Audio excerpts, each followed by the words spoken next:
नमस्कार, जोहार झारखंड देख रहे हैं आप और मैं आपके साथ रंजना रावत। और बुलेटिन की शुरुआत करेंगे अब बड़ी खबर से। और बड़ी खबर आपको रांची से बता दें, रांची के नगड़ी में 2 युवकों का शव बरामद हुआ है। दोनों युवकों की हत्या की जताई जा रही आशंका। तो रांची से इस वक्त की बड़ी खबर, रांची के नगड़ी में 2 युवकों का शव बरामद, दोनों युवकों की हत्या की जताई जा रही आशंका।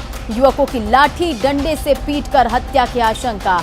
दूसरे स्थान पर हत्या कर शव फेंके जाने की आशंका और शव को कब्जे में लेकर पुलिस छानबीन में जुट चुकी है। तो रांची से इस वक्त की बड़ी खबर और इस पर अधिक जानकारी के साथ संवाददाता ओम प्रकाश इस वक्त हमारे साथ फोन लाइन पर हैं। ओम प्रकाश, क्या कुछ इस पर अधिक जानकारी है? जी रंजना, बता दें कि फिलहाल जो पुलिस है वो मामले की तफ्तीश में जुटी हुई है। हालांकि अब तक युवकों के जो भी दोनों मृतक हैं उनकी शिनाख्त नहीं हो पाई है, जिसे लेकर फिलहाल हत्या किन वजहों से हुई है और कौन से लोग इसके पीछे शामिल हो सकते हैं, इस तरह की तमाम बातों पर भी फिलहाल कयास ही लगाए जा रहे हैं। पुलिस का कहना है कि जाएगा। पहले युवक की शिनाख्त के लिए आसपास के थाना क्षेत्रों में भी पुलिस संपर्क कर रही है। वहीं हत्या जो बताई जा रही है, जिस तरह से हत्या की गई है वो पीट कर हत्या की गई है, तो कहीं ये मॉब लिंचिंग से तो मामला जुड़ा हुआ नहीं है। इन तमाम विषयों पर फिलहाल पुलिस जो है वो मंथन कर रही है, क्योंकि पिछले दिनों भी हमने देखा था कि राजधानी रांची हो या फिर आसपास के क्षेत्र, वहां पर इस तरह की घटनाएं सामने आई थी कि लोगों के द्वारा, भीड़ के द्वारा पीट कर हत्या की गई थी। लेकिन इस कयास में अभी फिलहाल इसको लेकर पुलिस तफ्तीश कर रही है कि ये किस परिस्थिति में मारपीट की गई है और कौन ये लोग हैं जिनकी ये हत्या की गई है। जी रंजना। ओम प्रकाश, जो 2 युवकों का शव बरामद हुआ है उनके परिजनों का कोई बयान सामने आया है? जी फिलहाल रंजना, हम बता दें कि शिनाख्त ही नहीं हो पाई है। जिन युवकों का बॉडी मिला है उनकी शिनाख्त नहीं हो पाई है, जिस वजह से अभी ये किसी तरह का बयान नहीं आया है और न ही परिजनों की जानकारी मिल पाई है। पुलिस जो है आसपास के थाना क्षेत्रों से संपर्क साध रही है कि ताकि ये पता चल सके कि युवक किस इलाके के हैं और उनके परिजनों से संपर्क साधा जाए और तमाम चीजें जो हैं वो पटल पर आ सके जांच में। जी ओम प्रकाश, इंतजार करना होगा कि पुलिस का क्या बयान सामने आता है और क्या कुछ जानकारी निकल के सामने आती है। तमाम जानकारियों के लिए बहुत बहुत शुक्रिया। तो रांची से ये बड़ी खबर, जहां नगड़ी में 2 युवकों का शव बरामद हुआ है और दोनों युवकों की हत्या की आशंका जताई जा रही। फिलहाल पुलिस पूरे मामले की तफ्तीश में जुटी हुई है। और इधर गोड्डा में बालू को लेकर 2 गुटों में खूनी संघर्ष हुआ है। पत्थरगामा थाना क्षेत्र के चकवा की यह घटना बताई जा रही है, जहां बालू उठाव को लेकर 2 गुटों में जमकर मारपीट हुई है और इस मारपीट में 5 लोगों की घायल होने की खबर सामने आ रही है। वहीं एक पक्ष के 2 लोगों को गोली लगने की भी खबर है और बताया जा रहा है कि खेत से बालू उठाव को लेकर विवाद भड़का था, जिसके बाद मारपीट शुरू हो गई। पहले एक दूसरे पर रॉड से हमला किया गया, फिर गांव से बंदूक लाकर फायरिंग भी की गई और इसमें एक व्यक्ति को गोली लगी है। वहीं दूसरे गुट का आरोप है कि बालू उठाव के लिए ट्रैक्टर को रास्ता नहीं देने पर विवाद भड़का था, जिसमें लाठी डंडे से हमला बोला गया। वहीं एसडीपीओ ने बताया कि मारपीट में फायरिंग की बात सामने आ रही है, जिसकी जांच फिलहाल जारी है। ट्रैक्टर था वो दिया था बालू लोड करने। अच्छा, उठाने के लिए नहीं दिया, वो जबरदस्ती उठाने लगा, मारपीट करके। वो लोग कितना आदमी था? वो लोग जो सर 5-6 आदमी था। 5-6 आदमी। और आप लोग कितना आदमी थे? हम लोग 5-6 आदमी था। हम लोग इधर से दिया मना करने का, वो लोग रॉड से मारने लगा तो फोन के करके गांव से गोली लेकर जाता, हमको मार दिया। वो रास्ता है, मतलब हम लोग जहाँ आना उसी से करते हैं। अच्छा। उसके बाद वो सब आज रजन हर था, उसके बाद ये सब पी पा के आया था, गाड़ी उड़ी मतलब आदमी भी जाना आना रोक देता है। अच्छा, रोक दिया। उसी में हम लोग इधर से गए तो मतलब कुछ मैटर हुआ था, हमारा ड्राइवर से मारपीट किया था। यहाँ से गए तो उसके बाद ये सब बात होते वो डंडा सीधा मार दिया हमारा माथा। अच्छा। और इधर चतरा में लेवी की मांग को लेकर कोयला व्यवसायी के अपहरण की साजिश रचने वाले जेपीसी के 2 उग्रवादियों को गिरफ्तार कर लिया गया है। कोयलांचल में आतंक का पर्याय बन चुके दोनों उग्रवादियों को पुलिस ने दबोच लिया है और गुप्त सूचना के आधार पर टंडवा थाना पुलिस ने नवाखाप से 2 जेपीसी के उग्रवादियों को गिरफ्तार किया और गिरफ्तार दोनों अपराधी केरेडारी थाना क्षेत्र के बेंगबरी गांव के रहने वाले हैं। पुलिस ने गिरफ्तार अपराधियों के पास से 2 बाइक समेत 2 मोबाइल फोन भी बरामद किया है। टंडवा थाना की पुलिस थाना प्रभारी के नेतृत्व में वहाँ पे टीम गई। वहाँ पे और 2 लोगों को वहाँ से इसको पकड़ा गया है, जिसमें एक व्यक्ति का नाम जो है वो बसंत कुमार है, दूसरा अंकित कुमार है, पिता ईश्वरी साहब, दोनों बेंगवारी थाना किरेडारी के रहने वाले हैं। और रामगढ़ से आपको बड़ी खबर बता दें, रामगढ़ में रजरप्पा मंदिर के पास पहुंचा हाथियों का झुंड। मंदिर के पास भुजुंगडी गांव के पास पहुंचे हाथी, लोगों में इसे लेकर दहशत है और खेतों में लगी फसल को भी बर्बाद किया। तो रामगढ़ से ये बड़ी खबर आपको बता रहे, जहां रामगढ़ में रजरप्पा मंदिर के पास पहुंचा हाथियों का झुंड और मंदिर के पास भुजुंगडी गांव के पास पहुंचे हाथी, खेतों में लगी फसलों को भी नष्ट किया और आलू और धान की फसल को भी रौंद डाला। इलाके में उत्पात मचा रहे हाथियों का झुंड, जिससे लेकर लोगों में नाराजगी भी है और खौफ भी है।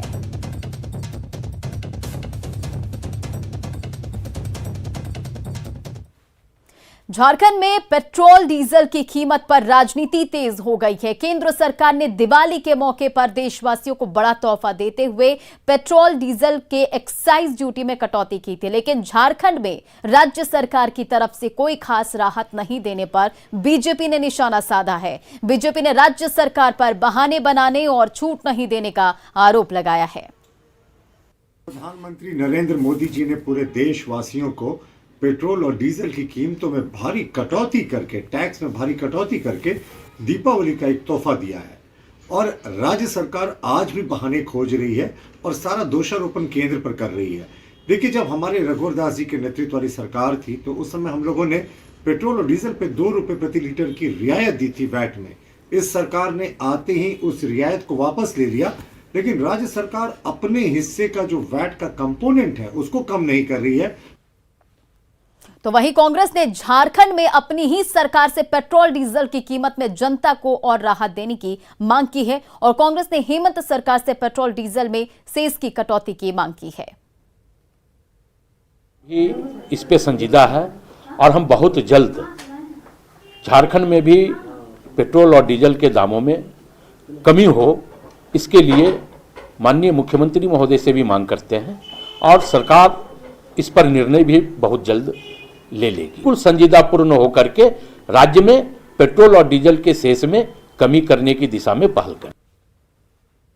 पूरी दुनिया में कोरोना को जड़ से मिटाने में जुटी हुई है और भारत भी 100 करोड़ टीकाकरण का आंकड़ा पार कर चुका है, लेकिन कोरोना वैक्सीनेशन को लेकर लापरवाही अभी भी जारी है। झारखंड के जो 9 जिले इस अभियान में फिसड्डी हैं, उनमें गोड्डा भी शामिल है। और आखिर गोड्डा क्यों फेल दिख रहा है वैक्सीनेशन अभियान में, जानिए इस रिपोर्ट के जरिए। बीमारी और दुश्मन को कभी कम नहीं आंकना चाहिए। हर घर टीका, घर घर टीका।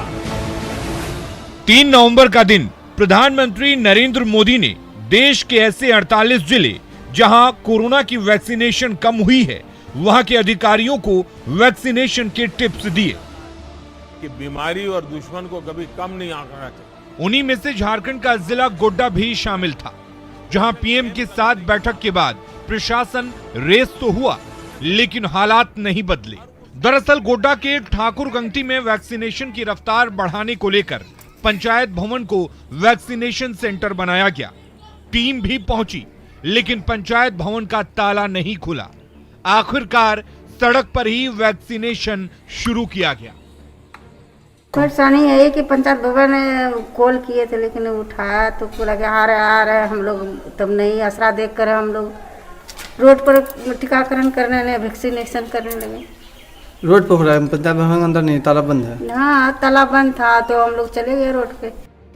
लोगों की जागरूकता देखिए। पीएम ने कहा है तो वैक्सीन हर हाल में लेना है और यही वजह है कि सड़क पर ही 22 लोगों ने वैक्सीन लिया। मैं यहाँ आई तो ताला लॉक था और एनएम दीदी का दवाई जब आया तो बैठने का कोई व्यवस्था नहीं, तो हम लोग रोड पर ही 2-3 चेयर ला करके और वैक्सीनेशन करवा रहे थे।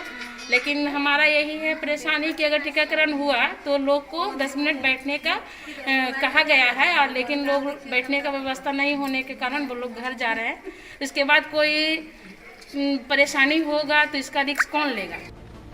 एक पीएम है कि इटली में G20 शिखर बैठक और ब्रिटेन के ग्लासगो में COP26 सम्मेलन में हिस्सा लेकर लौटने के तुरंत बाद वैक्सीनेशन को लेकर समीक्षा बैठक की और एक सूबे के सीएम हैं कि राज्य के 9 जिले वैक्सीनेशन में पिछड़ी हैं। बावजूद इसके ना तो उनकी और ना ही उनके स्वास्थ्य मंत्री की नींद खुलती है। ऐसे में झारखंड में वैक्सीनेशन सेंटर के ताले कैसे खुलेंगे? गौरव कुमार झा, न्यूज़ 18 गोड्डा। और झारखंड में जब क्लास 1 से लेकर 5 तक के स्कूल बंद हैं, तब स्कूल के बाहर स्कूल का संचालन हो रहा है। रांची और खूंटी जिले में संचालित ऐसे 40 स्कूलों में 4000 बच्चे रोजाना शिक्षा ग्रहण कर रहे हैं। आपको जानकर यह हैरानी होगी कि तमाम बच्चे आदिवासी परिवार से आते हैं, जिनके पास स्मार्ट क्लास के लिए स्मार्टफोन नहीं है। आशा संस्थान की पहल पर रोजाना पेड़ की छांव में 2 घंटे तक ये ज्ञान की पाठशाला चलती है। कैसे चलता है ये स्कूल और क्या है खास, ये बता रहे न्यूज़ 18 संवाददाता अविनाश कुमार। मेरे ठीक पीछे जो तस्वीर है वो भी इसी बदलाव की ओर संकेत देती है।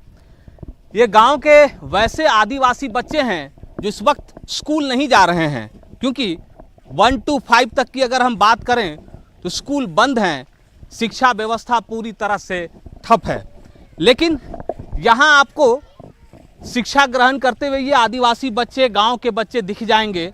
सामने ब्लैक बोर्ड है, इस पीपल पेड़ की छांव के नीचे बैठकर ये तमाम बच्चे रोज़ाना अपने पाठ्य पुस्तक की शिक्षा ग्रहण करते हैं।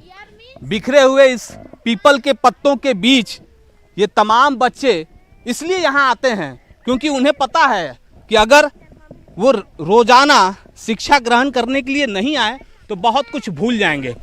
यहाँ हम लोग पढ़ाई करने आते हैं। जब से लॉकडाउन हुआ है तब से ललिता दीदी पढ़ा रही है, और पीपल के पेड़ के नीचे हम लोग रोज पढ़ते हैं, और जब बारिश होती है तो रूम में चले जाते हैं।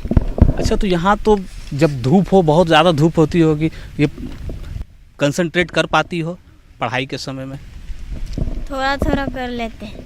थोड़ा कर लेते हैं। देखिए, ये बहुत अच्छी बात इसने कही है, यही सच्चाई है। और जो ललिता जो टीचर हैं उनसे बात करना ज़रूरी है। ललिता जी, ये जो आप काम कर रही हैं ये तो बहुत अलग है, ये कैसे संभव हो पा रहा है?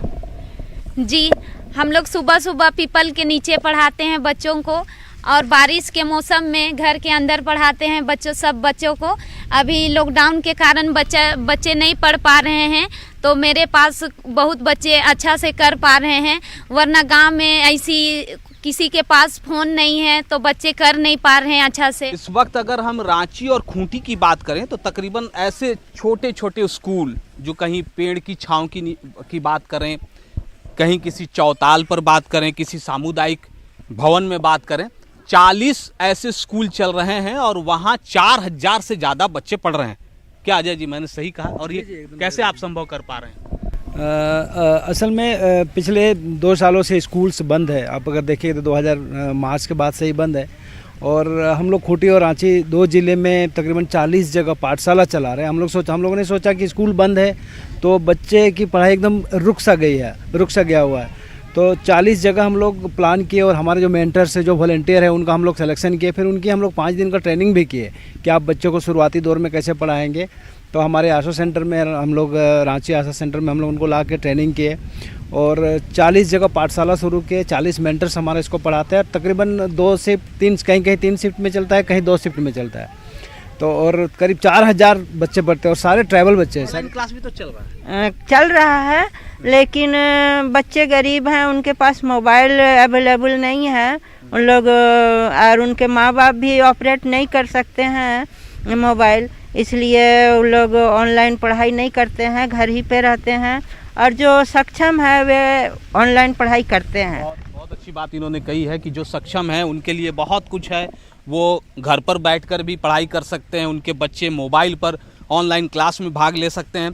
लेकिन जिनके पास पैसे नहीं हैं, जो गरीब बच्चे हैं, गरीब घर के बच्चे हैं, उनके लिए इस तरह की पाठशाला ही सफल, और आने वाले समय में उनके लिए जिस रफ्तार के साथ उन्हें बढ़ना है वो शायद ज़्यादा कारगर होगा। इसलिए क्योंकि लोग कहते हैं कि जब बच्चे पढ़ेंगे तभी तो बढ़ेंगे, और अगर बच्चे पढ़ेंगे नहीं तो बढ़ेंगे कैसे।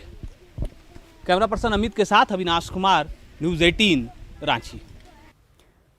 और इधर जमशेदपुर के आसपास के क्षेत्रों में आदिवासी परंपराओं में से एक सोहराई की गोठ पूजा है। इसमें आदिवासी पशुओं को भगवान मानकर पूजा पाठ करते हैं। ग्रामीण क्षेत्र में आदिवासी संथाल समाज की ओर से इस साल के अंत में सोहराई पर्व को लेकर विशेष तैयारी की जाती है। घरों को मिट्टी से बने आकर्षक रंगों में से सजाया संवारा जाता है और इस दौरान घरों को आकर्षक रूप दिया जाता है। सोहराई पर्व में पशुओं की पूजा की जाती है और गांव में ढोल नगाड़े के साथ गोरू खुटान होता है, जिसमें बैलों के साथ ग्रामीण खेलते हैं और खुशियां मनाते हैं। आज हम लोग का सोहराई पर्व है और हम लोग घर से बाज को साफ सफाई करते हैं, पोताई करते हैं, डिजाइनिंग करते हैं, जैसे हम लोग का मन हो। आज हम लोग बैल के लिए त्योहार मनाते हैं। मतलब जितना भी हम लोग खेती करते हैं बैल के द्वारा होता है ना, तो हम लोगों के लिए भी कोई त्योहार होना चाहिए, तो हम लोग उन लोगों की खुशी के लिए हम लोग मनाते हैं। यहाँ जो मैदान है यहाँ पे ही गोट पूजा के लिए बीच में एक अंडा रखा जाता है, उसको पूजा किया जाता है। वहाँ मुर्गी सबको भी पूजा किया जाता है। उसके बाद शाम के टाइम में बेल को वहाँ से आगे से लेके आता है। जो बेल वो अंडा को टच करे या दबा दे उसको लकी मानते हैं और उस बेल के मालिक को ये सराहना किया जाता है कि आपके घर शगुन आया है। ये मवेशियों का ये पर्व है, तो उसके दुख के समय में, उसके बीमारी के समय में हम लोग खुशियाँ नहीं मनाएंगे। पूजा पाठ जरूर करेंगे, लेकिन जैसे नगाड़ा हुआ, तुंगदा जो नगाड़ा और ये सब होता है, धमसा सब होता है, और वो सब नहीं बजाएंगे। गोवर्धन पूजा के अवसर पर पलामू में मेदिनीनगर स्थित विष्णु मंदिर में भगवान श्री कृष्ण को अन्नकूट का 56 भोग समर्पित किया गया और मंदिर समिति की महिला संगठन के सदस्यों ने घर में ही भगवान श्री कृष्ण के लिए सभी व्यंजन तैयार किए। पिछले 46 साल से यह परंपरा इसी मंदिर में चली आ रही है। गोवर्धन पूजा के अवसर पर हमेशा ऐतिहासिक रहा है विष्णु मंदिर। आपको बता दें कि मेदिनीनगर शहर के बाजार के बीचों बीच यह विष्णु मंदिर स्थित है और श्री कृष्ण की पूजा आज यहाँ गोवर्धन के अवसर पर की जा रही है। आपको दिखाना चाहिए कि जो 56 भोग है जो महिलाओं के द्वारा बनाया गया है और 56 भोग यहाँ श्री कृष्ण भगवान को आज लगाया जा रहा है। कई तरह के व्यंजन घर से ही महिलाओं ने बनाकर लाए हैं और श्री कृष्ण भगवान को ये अर्पित किया जा रहा है और यह 86वां साल है, यानी कि बहुत ऐतिहासिक परंपरा रही है इस मंदिर की, जब यहाँ 56 भोग अन्नकूट का लगाया जाता है हर वर्ष। आज अन्नकूट का भोग लगता है और विष्णु मंदिर में हर एक साल लगता है। तो आज हम लोग महिला संगठन की तरफ से 56 भोग लाए हैं। कोई सब्जी बना के लाई हैं, कोई धुसका, कोई छोला, कोई ढोकला, तो मैं भी 7 तरह का नमकीन बना के लाई। चूँकि आज गोवर्धन पूजा है, लोग मनोकामना मांगते हैं घर के लिए, परिवार के लिए। क्या आप मांग रही हैं आज मंदिर में, चूँकि आज स्पेशल दिन है? जैसा पहले था, जैसे दादाजी बना के गए थे विष्णु बाबा, वो जैसा बना के गए थे वैसा ही फिर से इसका पूरा एकदम पूरा पलामू में, पूरा झारखंड में नंबर 1 हो, बस मेरा यही कामना है, यही है। देख रहे हैं कि जन सहभागिता भी है और ट्रस्ट की भी सहभागिता है और यह मंदिर दिनों दिन प्रगति करेगा एवं जनमानस को इससे लाभ मिलेगा। जो पहले मठ मंदिरों का काम रहता था वही काम हमारा ट्रस्ट करेगा। इसी के साथ धन्यवाद। तो हमारे साथ आइए संस्थापक सदस्यों में से जो परिवार हैं जिन्होंने मंदिर की स्थापना बहुत पहले की थी, उन्हीं के सदस्यों में से आज एक हमारे बीच मौजूद हैं। ये अन्नकूट का भोग ये तो प्रतिवर्ष मंदिर में लगाई जाती है। इस वर्ष कुछ विशेष प्रकार से लगाई जा रही है और इसमें हमारी महिला संगठन के द्वारा भी काफ़ी सहयोग प्राप्त हुआ है, उन्हें भी मैं धन्यवाद देना चाहता हूँ। साल 1931 में इस मंदिर की नींव उस समय महात्मा गांधी के द्वारा रखी गई और 1936 में इस मंदिर का उद्घाटन मदन मोहन मालवीय जी ने किया था। तो बहुत ही ऐतिहासिक मंदिर यह विष्णु मंदिर है जो कि मेदिनीनगर शहर के बाजार में बीचों बीच स्थित है। संजय भारती, न्यूज़ 18, पलामू। और जोहार झारखंड के इस बुलेटिन में फिलहाल इतना ही। बने रहे आप न्यूज़ 18 बिहार झारखंड के साथ।